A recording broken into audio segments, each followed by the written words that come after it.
I'm ballin', I'll run it up. The only thing that they running is out of luck. Won't settle for nothing but number one. Stay true to the game, boy, you know what's up. So cold with the game, I should be in the league. They doubting the boy, I'ma make them believe. Determined to give them everything they need. Even if I've been breaking bleed, man. All of my life's where I've been on a mission, man. All of my life's where I've been had a vision. I told them my dreams, but they never listened. So I had to stop wishing they had to go get it. And now that I'm up, I seen all haters plummet. And now that I'm ballin', I've been getting buckets. See me and my team, we've been causing a ruckus. Just know I'ma get it. That's the end of the discussion. What's up, guys? It's Alex Hymas with the Ruckus, a SportsMe production. Got to throw that one out there. Welcome back. And today I have a great friend of mine from TheGoodNews Radio, the man himself, Mykell. Mykell, what's going on, man? Hey, man, I'm doing good today. How about yourself? The king is in the building, so it's a great damn day for me. I don't know about you. The real king of L.A. right here. Come on, let's get it right. No L.A. Braun on this house. Yeah. Point guard in the house. Oh, God, man. All right, so we got to talk about a couple things today, but most notably, the biggest move to happen in the NBA that took everyone by surprise.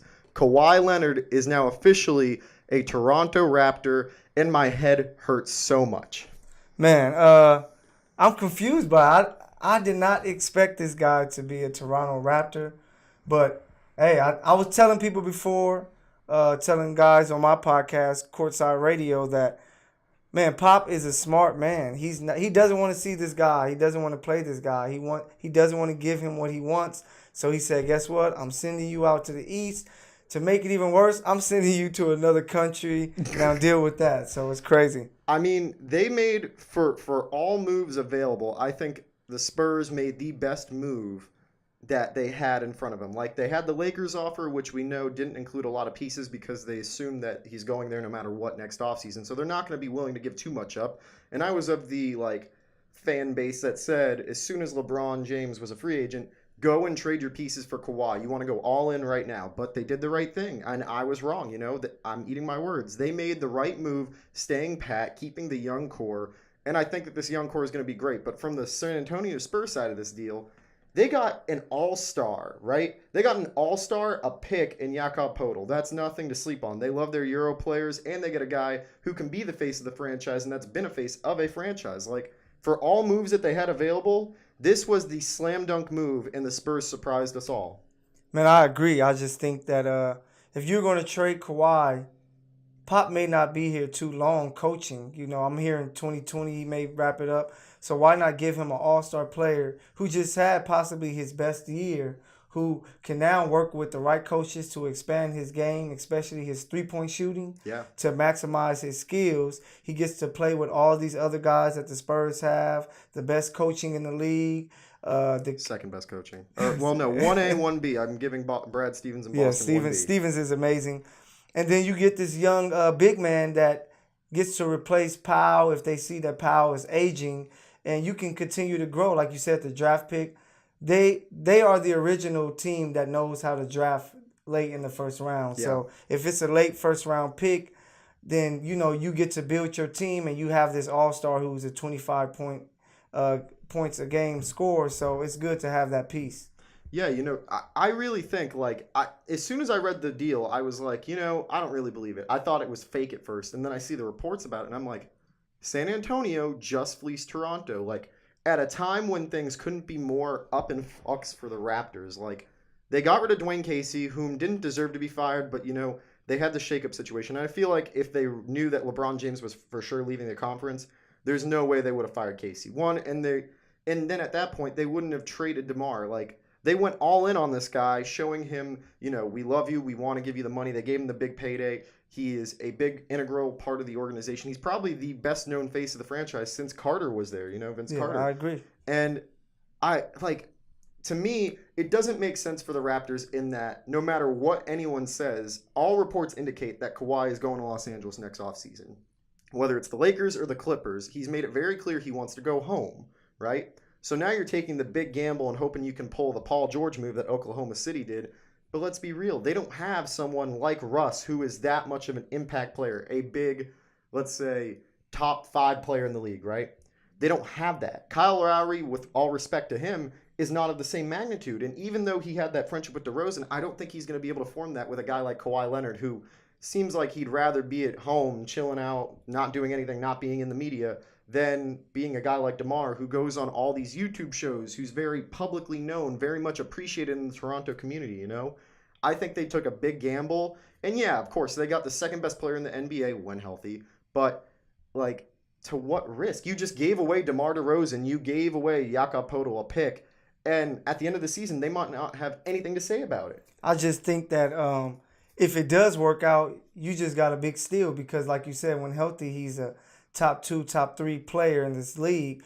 But also, if it doesn't work out, he leaves, then you can get to the rebuilding stage, you know, because you never want to be a team that's stuck in the middle to where we're going to make the playoffs, we're going to probably be conference semis, maybe conference finals, but we're not going to win a championship. So you keep Kawhi, you're going to have a chance because he's going to be the best player in the East, like LeBron has been the past few years.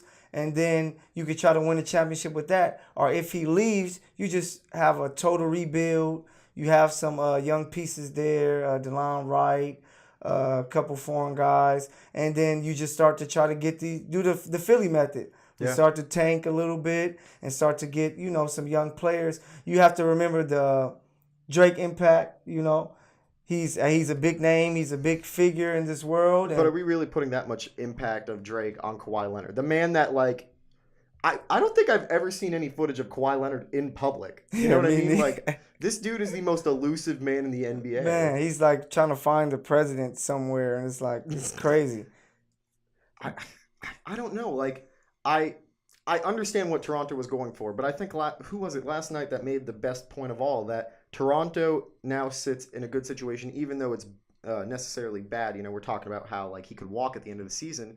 They have Kawhi Leonard, which means at the trade deadline, if they know that he's not going to be there, ship him out to LA or any other organization where you can capitalize on that. Start recuperating assets. You know, if they ship him to LA at the trade deadline, of course they're not going to get some of the bigger name players, you know. Yeah. But you can possibly net a couple of picks, maybe a Kyle Kuzma if they're lucky, because I don't think the Lakers will move Kuzma, but guys of that nature, you know, someone who is a developing star in the making. Yeah, and I just think that, man, he's a great chip to have because if it isn't working out, like you said, the trade deadline comes, you can make a trade and you can start your rebuild early. Maybe you can get those picks then to where you get your early picks to have, kind of like Cleveland. You had Kyrie there.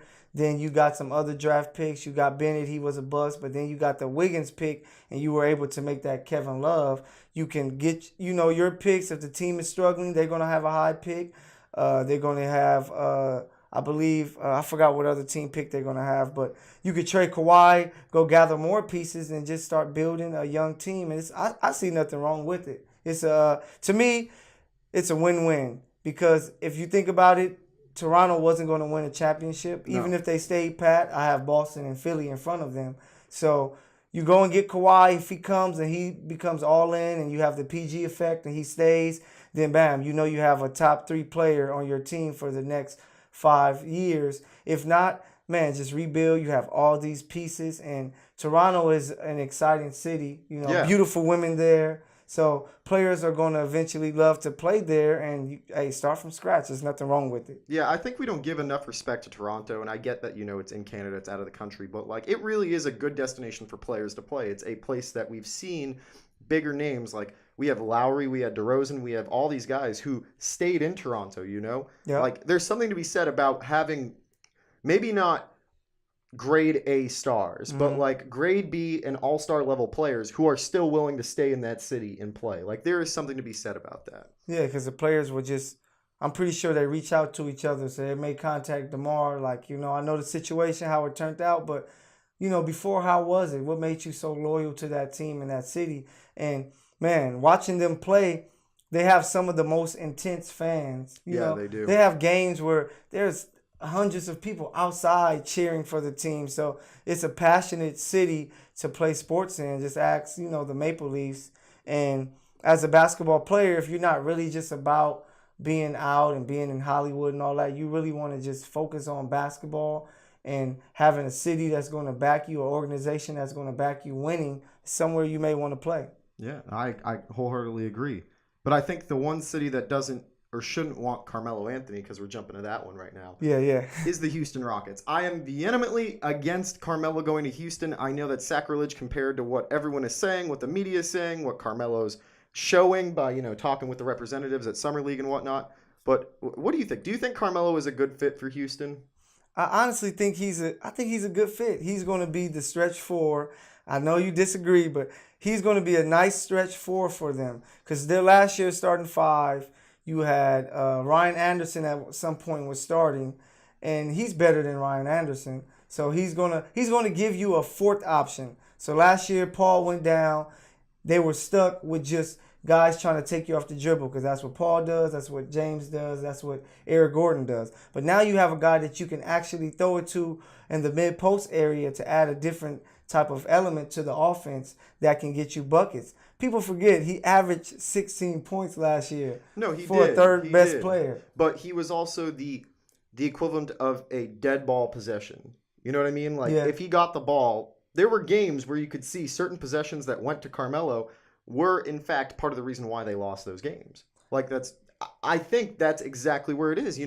I love Carmelo Anthony. I just don't think Houston is the right system for him. I've said it to you yesterday. I've said it to a lot of people. I think his best situation to go in, start immediately, and make a good amount of money would be the Portland Trailblazers, whom tried to court him last year when they tried to trade for him. I mean, that's the best place for him to go. Houston, I feel like there are already two ball-dominant players, if we're really going to count Gordon because he's coming off the bench. That's three ball-dominant guys who need the ball in their hands to be, high-usage guys. Carmelo Anthony still hasn't gotten the idea that, I'm no longer going to be option A, option B.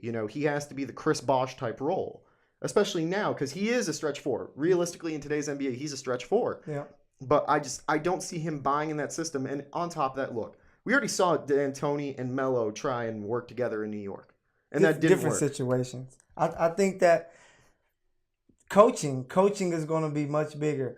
Billy Donovan didn't really know what he was doing with those guys. He doesn't know. He still doesn't know what he's doing. But he just had those guys, and he didn't know what to do. And he let Russ run over him, and Russ was like very ball dominant. But now you're going to have Melo with D'Antoni, with his really good buddy Chris Paul, and I'm pretty sure CP3 is going to tell him, hey, we're trying to win the championship. We don't need you to be selfish. We need you to come in and fit in. He's going to be perfect because you can do more pick and roll with him, which OKC didn't do. They just wanted him to really focus on shooting threes and play one-on-one. But you can do a lot of pick and roll between him and James Harden and CP3 to where he's a pick and pop guy. I can see that. I just think the Thunder didn't use him right. They were kind of just like, be yourself, to where he's not that guy anymore, He's not averaging 25, 26 points. So it's like, hey, we need you to be a pick and roll guy. Be a poor man's Karl Malone, but that can shoot a three. Yeah. So pick and roll. Then, of course, you're going to get your possessions where you can play one-on-one. But, hey, pick and roll is where you're going to be vital, because if they don't go guard James, he's going to score. If not, we kick it back to you. You shoot and score, or then you can play one-on-one. I see what you're saying. I get, okay, you've sold me on the concept of him fitting into the offense, all right? But collectively, I think that his best option still is Portland. Like, it screams like the perfect match, and I know it's not going to happen. Let's just be honest with ourselves. It's not going to happen, even though that's the ideal destination. But, I just don't. Houston won 67 games last year and was one game away from winning not only the Western Conference Finals, but the NBA Finals. Let's be real. If Golden State swept Cleveland, there was no chance that Cleveland was going to even win a game against Houston. If anything, they probably should have called the series after 2 games if it was against Houston, just been like, we're done. I think it would have been 5 or 6. Bruh. I really do. I think it would have went 5 or 6. I think LeBron, he would have had a better chance of taking one there, but I don't think Melo messes that up. They lost Trevor, but then they added James Ennis, who's a 3-and-D guy. He's not Trevor, but he's going to be solid there. And I think, Melo is going to be impactful there. He fits that system. He knows D'Antoni. It may not have been the best relationship, but he knows him, and they can talk. And I just think CP3 is a big factor. CP3 is a coach on the court. They're part of the Banana Boat crew, so they have that respect. And he's not going to come in there and step on any toes, because he knows that if it doesn't work in Houston, if he goes there for sure, that it's pretty much a wrap for him. No one else is going to want him to play with him. I agree with everything you just said, other than the fact that you brought up James Ennis's name in the same conversation as Trevor Ariza, the man that just got paid $14 million by the Suds.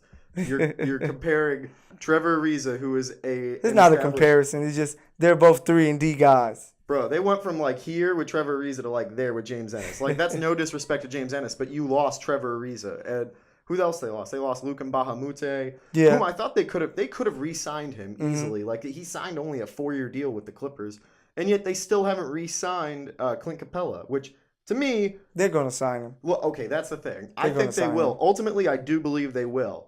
But you would think that their quest would start in-house, right? Like re-sign the guys you have in-house, and then go after a guy like Carmelo. But the only thing I can see that's stopping that is, hey, look, we're gonna give you money. They're saying this to him, right? They're saying this to Capella.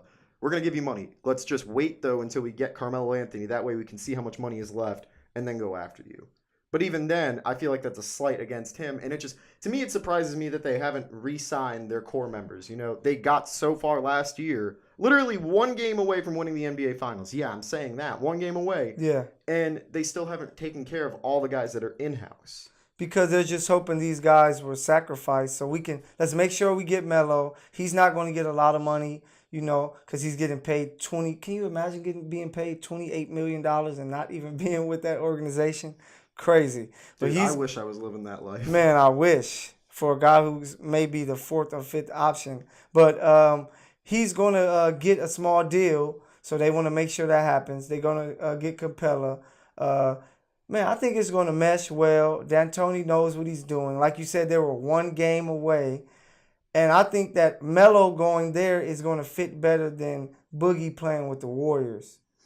Just because 100%. Yeah, and I just think he gives them an added shooter. And I'm telling you, if they have Melo last year with Chris Paul going down, they find a way to win one of those games versus Golden State with James Harden, Eric Gordon, and Carmelo and Capella. They would have had a chance to steal one of those games, maybe Game 7. I know you don't believe me, but Melo is an offensive player going to possibly the best offensive team. So you're giving them even more firepower. They're getting more firepower, but they're getting someone who requires the ball to be that dominant, you know? Like he can play. I think, to be honest, I think him playing with Russ and how much Russ is ball dominant, and then you have Paul George as well, that Carmelo couldn't really get into a rhythm. I think with the Houston Rockets, you're going to play him with the starters, but I think you need to try to give him a lot more minutes with some of the bench. So him and Eric Gordon, they can kind of like trade off. We have James and Chris Paul in our starting lineup. They're going to have the touches. They're the playmakers.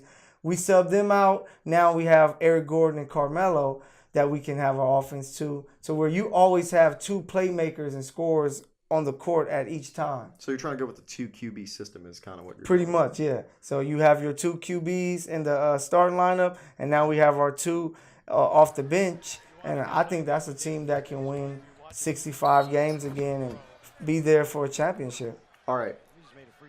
Let's make a bet then right now. All right. Carmelo Anthony, this is all based off of Carmelo going to Houston, okay? Yeah, okay. If Carmelo goes to Houston, they will not beat the Warriors. If they stand pat, all right, let's make it clear. If Carmelo Anthony goes to the Rockets, I'm saying they don't beat the Warriors. Mm-hmm. Do you say they beat the Warriors with Carmelo? I don't think they beat the Warriors, but I think that the Warriors are tough, man. And then you do add Boogie. But I think that I wouldn't be surprised. This year, if the Warriors would have lost to the Rockets, it would have surprised me. It would have been like, wow, like they lost with 4 All-Stars to only 2. This was the season for them to win, though. Curry's injuries, Durant being in and out of the lineup as well. Just all the injuries that plagued them all year were supposed to catch up with them, which they did, because clearly Houston pushed them to 7 games. And this is no disrespect to Houston, but I feel like if the whole team was healthy going into the playoffs, right? Yeah. Houston would have lost in 6 games. They would have not pushed. They would not have pushed to 7. I agree. Let's just make that clear. And that was their chance. That was their window. And here they are this year. And I think that if they do add Carmelo Anthony, and I personally think that Boogie Cousins signing with them, yeah, it's a great move and it's cool. Signing Boogie Cousins is cool, and it's like adding a new toy to your toy chest. But let's be real, like they're gonna get him back, presumably healthy, right, at the All-Star break or by the playoffs. Mm-hmm. And this guy, the only other player to successfully come back from this injury as well was Akeem Olajuwon, right? Yeah. Charles Barkley did it, tried to, he wasn't the same. Boogie, he's younger, he's a lot bigger, and he requires a lot more. And yeah, he joined a system where he doesn't have to do much, but I don't think that he really changes the value. We can't add him as a value factor yet, because even if he gets back by the playoffs, right? That means he only has a couple weeks to really be integrated in the system, understand the schemes, what they're doing. He'll have basic roles, like pick and pop. That's really it. I don't think he'll be truly a designed player. You know what I mean? No, because I don't. To be honest, I don't think he fits what they need from their five. They need like Bogut, like McGee, like Zaza. They just need like defense. They need someone that can block shots, that can rebound, that can help Draymond kind of anchor the defense. That's what they need from their big man. And getting Boogie, he's a guy who's has to get shots. He needs touches in the post. He's going to shoot threes. I really don't see where it's going to fit.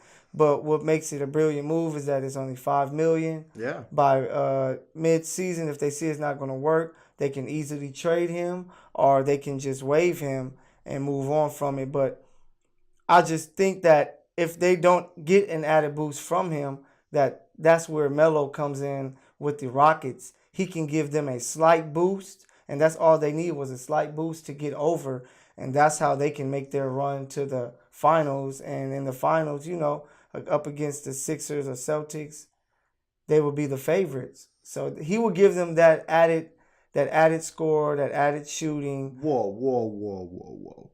Did you just say adding Carmelo Anthony to the Rockets would make them the favorites in the finals against the Celtics? I think any team that comes out the West, other than, if it's Golden State or Rockets, they will be the favorites going into the finals. Because Boston, you have to see how they mesh together. You have to make sure Hayward is healthy. Kyrie has been dealing with injuries the last couple of years. You have to make sure he's healthy. So you're not too sure. We aren't in your studio like we were yesterday, surrounded by Laker fans, and I had to keep my cool. Oh, yeah. Absolutely hell no. Let me make it clear. The Boston Celtics are the only team, mind you, in the Eastern Conference, right? Not even in the NBA. In the NBA, yeah, it's true, but in the East, because you're coming out and you're facing the best of the West. Mm-hmm. They're the only team that has a true system that can defeat the Warriors in the Rockets-style system. They're very much similar in that, emphasizing three-point basketball. I think Philly has a chance. Philly has a chance. Just defensively, they have so much length. They have shooters. They have height advantage at point guard with Simmons. They have height advantage at every position other than small forward with KD. Yeah, and I like Philly. I like Boston's chance. It's just we have to see how Kyrie is going to look. Is he going to stay healthy? Doesn't matter about Kyrie, though. Make sure that Hayward is healthy because they were close last year, but to win the East, but they weren't going to win the championship, whether they face the Warriors or the Rockets. So I think that if Boston played in the finals last year, they would have at least scored 1 to 2 games. Yeah. They were better suited than the Cavaliers squad that went up against the Warriors to win at least 1 or 2 games. Not the series, by no means. Yeah, right? 1 or 2 games. I had them winning. I thought they were losing 6 to the Rockets or Golden State. See, that's what I had. I had the Rockets winning in 5, actually, against the Celtics.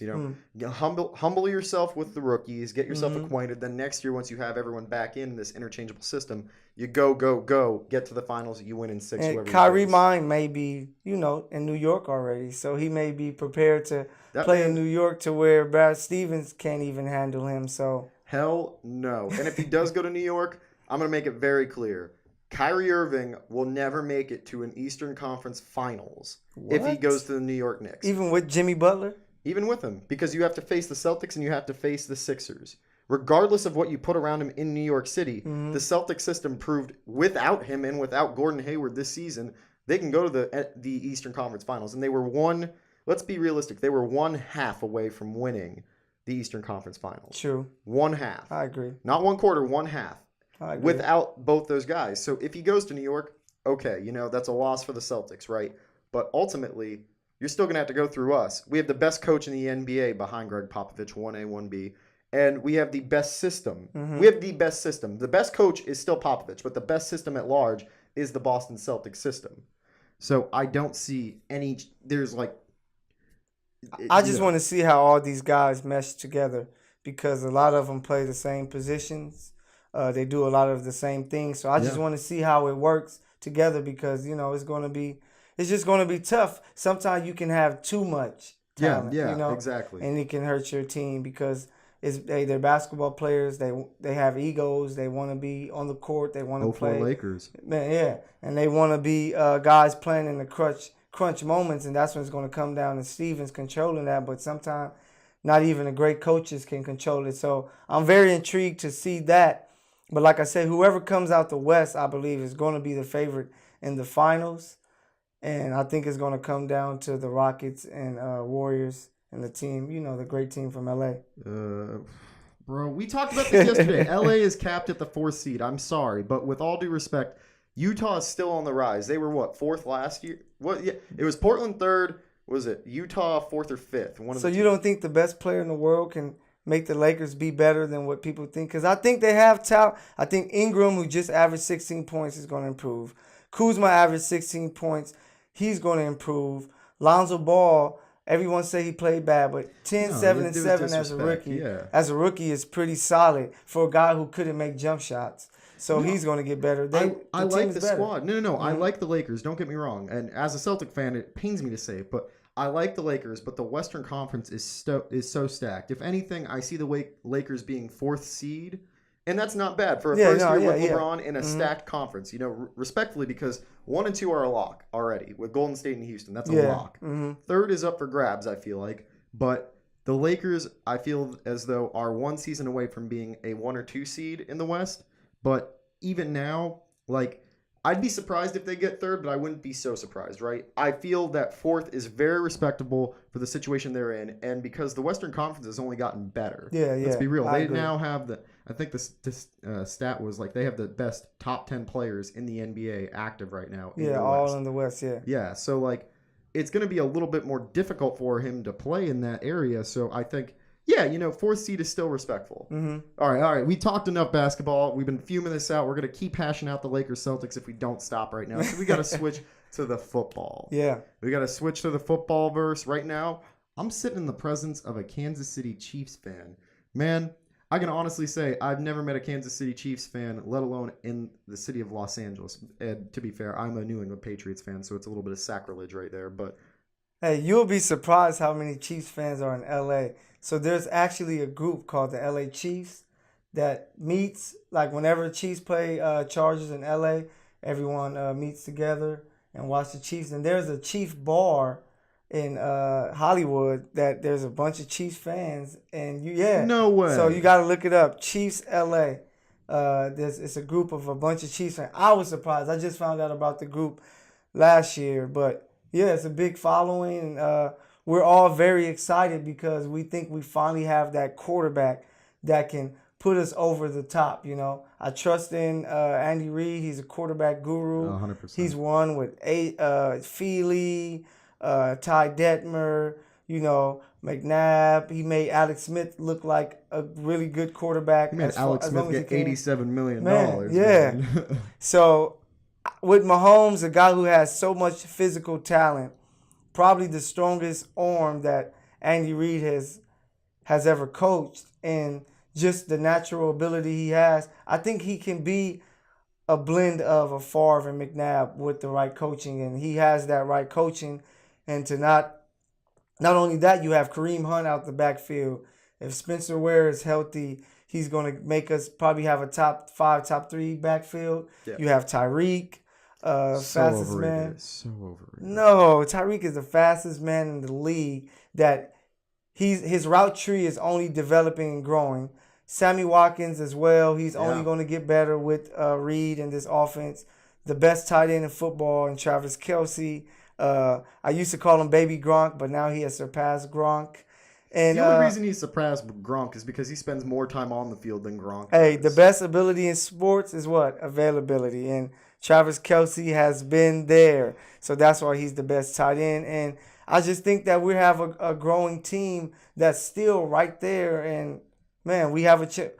Andy Reid is at least going to get you into the playoffs. And from there, that's when we have to see what our talent can do. And if Mahomes can make some of those great no-look passes and use his arm and his legs a certain way to give us those extra plays that Alex Smith wouldn't give us, I think that it can eventually put us over the top. I like the Kansas City Chiefs, actually. I like Patrick Mahomes a lot. You know, people were down on him last season when they saw like him at training camp and, you know, throwing all those interceptions. And then especially when he was put in a couple games this year and he didn't look that great. But to be fair, like, you're getting thrown in the fire right Yeah, he started one game. It was one game. Yeah.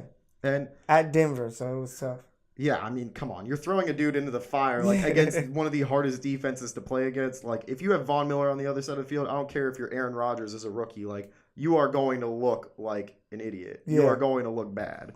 But I'm excited to see Patrick Mahomes develop. I think that the system that they have set around him, they have so many options for him spread out, like you mentioned, Hunt, Tyreek, all these guys, Kelsey. I think that he's going to have a lot of fun. This is going to be a fun team to watch, and I think they're probably a year away from a 12-win season. Yeah. Like 1 year away. I think this is that year where you build continuity with the roster. You kind of get to know your receivers, your tight ends a little bit more. You develop that, connect. I think this year's maybe respectively a 9-7 year, you know.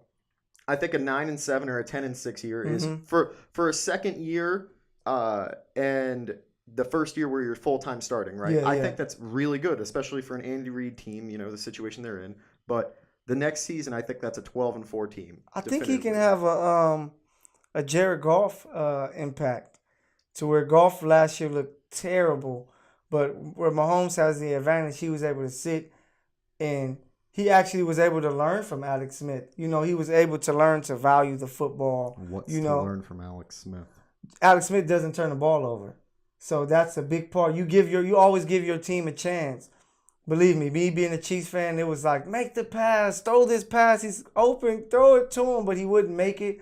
But maybe he'll run 5 or 6 yards and wouldn't turn the ball over. And some games were closer than what they should have been, but we won because he didn't make those mistakes. And I think that Mahomes learned from that I'm going to use my instincts and ability to make some crazy plays that you're going to be like, wow. Like last year at Denver, he made a no-look pass to Albert Wilson for a big first down to help them win that game. And he's going to do that. But then it's going to be times he's going to remember when he's out the pocket and he's going to throw that pass and going to think, Alex Smith, let me hold the ball, take these yards, or just dump it to my back, and it's going to give him, you know, more opportunity. So I think, honestly, 10 wins. But if we were to get 11 or 12, I wouldn't be surprised because I think he can have a Jared Goff type of year in this offense with the talent around him.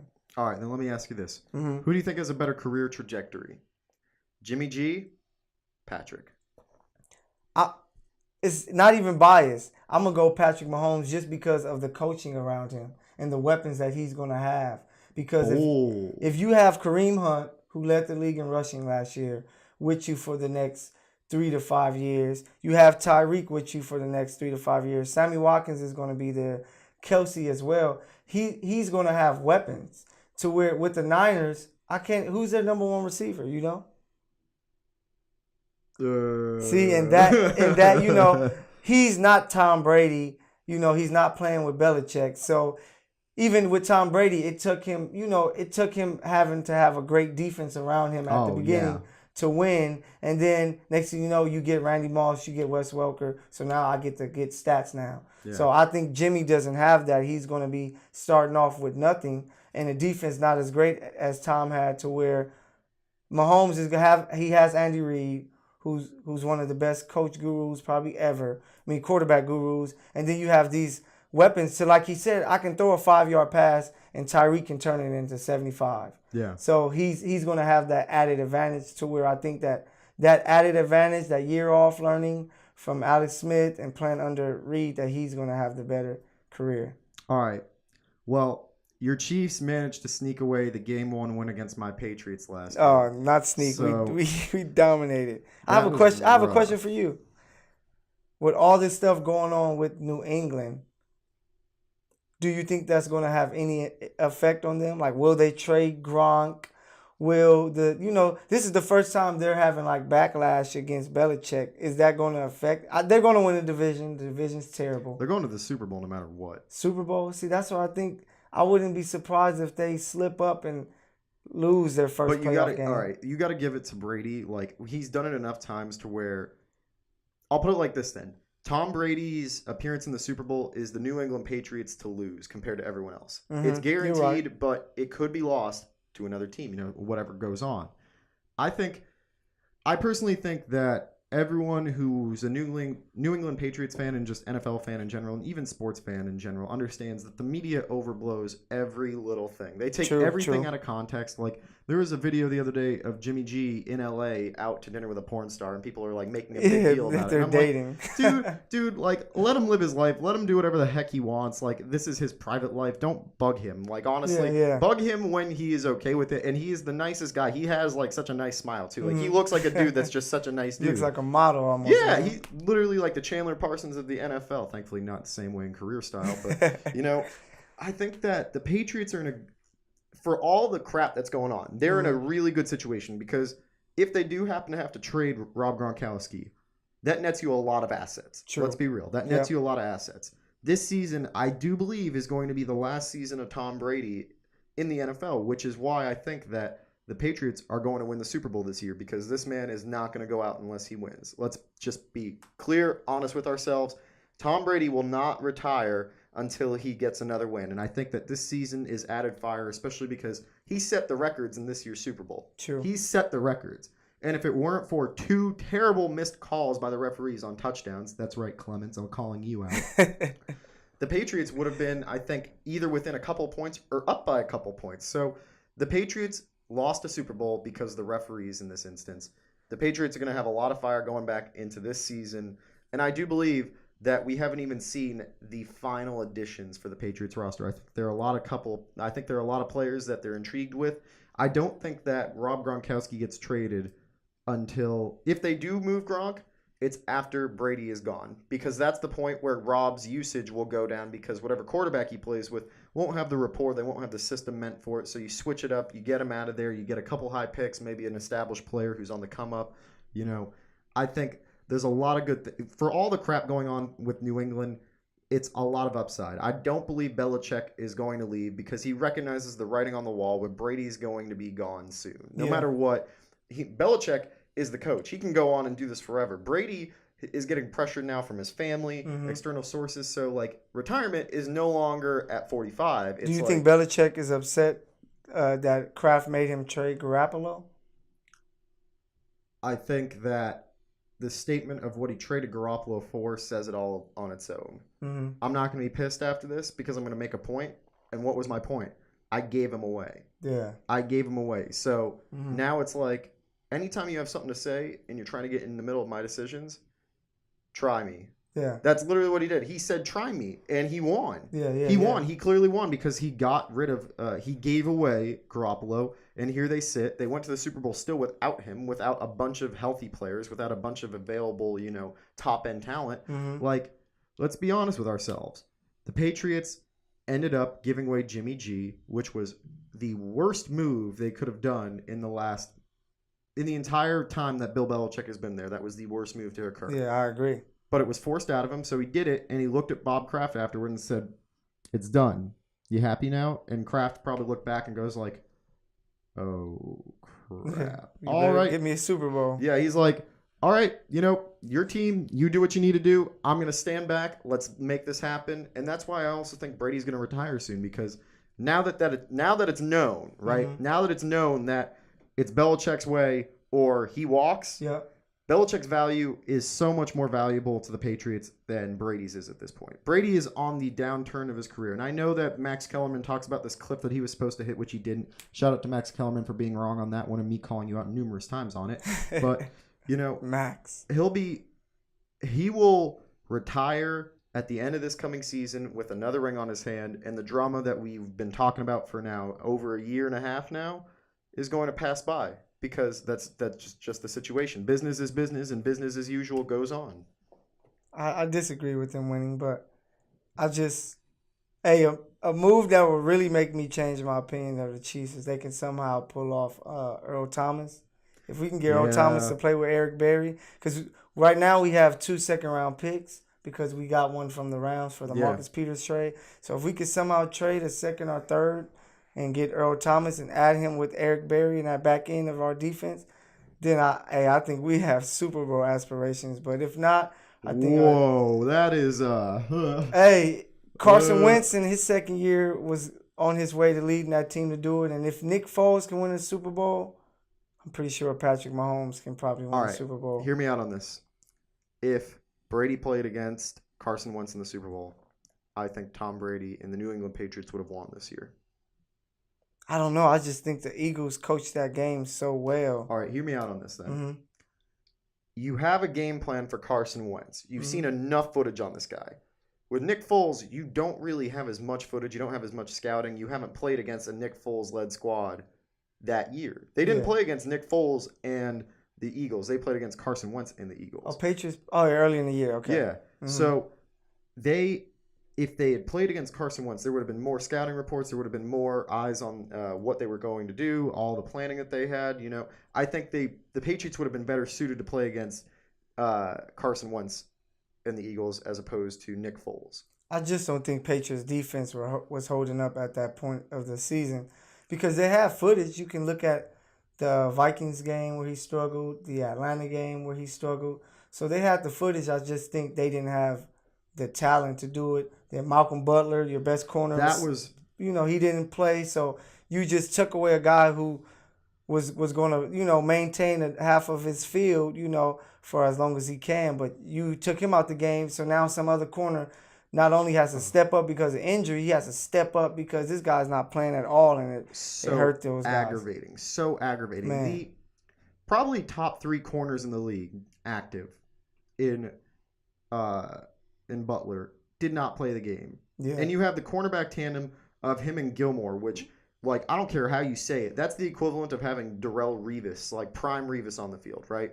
You have Gilmore and Butler locking down guys, right? Yeah, they're pretty tough. And you don't put them in the game.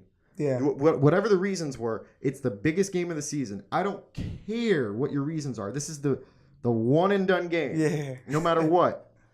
You poop, you eat it. They pooped and they ate it. Was that Belichick sending a shot to Kraft?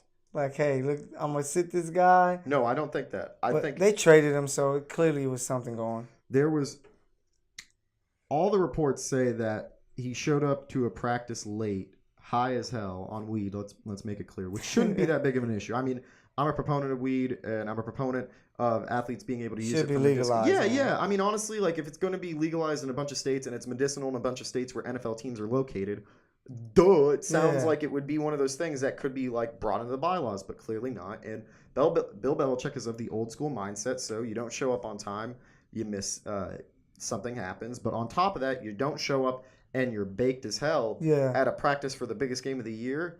I still don't care. That is the most important guy on your defense. Realistically, he is the most important guy on the Patriots defense. Because you don't really have a great pass rush, so you need great corners. And you have Gilmore on one side who's really solid, and you have Butler who's really solid. But now you take one away, now you put your defense at a disadvantage. And a couple more stops, and it's a 10-point win, So that was a tough move to make. I don't get it to this day. All right, we got to give our Super Bowl predictions. Who wins next season? Who wins the Super Bowl? Man, AFC, I was going to go Steelers, but I just think that Le'Veon Bell situation is crazy. So it's too much. I wouldn't be surprised. Of course, the Patriots are one of the teams I'm thinking. But I wouldn't be surprised if the Chargers, man. I know I'm a Chief fan, but the Chargers have that great defense. Phillip Rivers is fired up because he has a chance to get one. I like Melvin Gordon, Keenan Allen. I think Williams. Los Angeles Chargers. Yeah, Los Angeles Chargers. I think they're gonna have a really good season. I think one of the teams in the AFC West, Chiefs or Chargers, is gonna play New England in the AFC Championship, and from there they're gonna go on. And I think from the NFC, I think it's gonna be the Green Bay Packers. Aaron Rodgers is back. Green Bay were 4-1 before he went down. They added Muhammad Wilkerson to their defense. They added these young corners, so their pass rush is going to be good. And you give Aaron Rodgers enough of a defense, he can make something happen. And I think Green Bay go to the Super Bowl. If they face the Chiefs, of course they lose. But if not, they beat New England or Chargers. Trust in, like he said, relax. Aaron Rodgers is coming with a vengeance, and I think he's going to have a hell of a year. I'm all about Aaron Rodgers in the Super Bowl. I'm all about my Patriots in the Super Bowl, and my Patriots are going to win no matter what. But I can't get over the fact that you put the Chargers in the Super Bowl hunt. Like, did you put some alcohol in your coffee No, this man, morning? I'm telling you. When I think about the teams, I think Jacksonville. He's on those drugs. I think in Jacksonville, but I don't trust Blake Bortles. Yeah. You have the Chiefs. Chiefs are young, so if they don't do what they're supposed to do, I can see it. You have a young quarterback. The Patriots. Other than that, the Steelers as well. But like I said, I think that Le'Veon Bell situation is going to take a toll on that team. Other than that, I don't think of anyone else. I'm going to make a bet with you right now. Uh-huh. All right? You have a bet going on right here on the Ruckus right now with the guys from the Good News Radio, right? Yeah. Me and Mykell are about to bet. Mm-hmm. I bet my Patriots snag Le'Veon Bell in free agency. Man, I'll take that. $10 bucks. $10. $10 bucks. Got the bet right here. Right here. It's going on. $10. Le'Veon Bell to the Patriots next offseason. The man wants to slight them. James Harrison went to New England, talked a lot of good game. He can convince that man to go there very easily. And the Patriots are always looking to add new options. No one ever thought that they were going to shell out that kind of money, period, for Stephon Gilmore, especially with Malcolm Butler on the roster, right? No one ever thought they were going to get Randy Moss that season. True. Come on. These guys pull off these weird moves. I think they got a good running back, though. They got, I think Sonny Michel is going to turn out Sonny to be. Michel is going to be great, but you can also use Le'Veon in the situation where he's like a slot receiver. He's the most versatile dude that you could sign that could be almost like a positionless player. Like, he can cover 3 different positions on the Patriots, and with the system that the Pats have, that's a win-win. I don't know if he fits there because he needs a great O-line up front so he can do all of that hesitation run.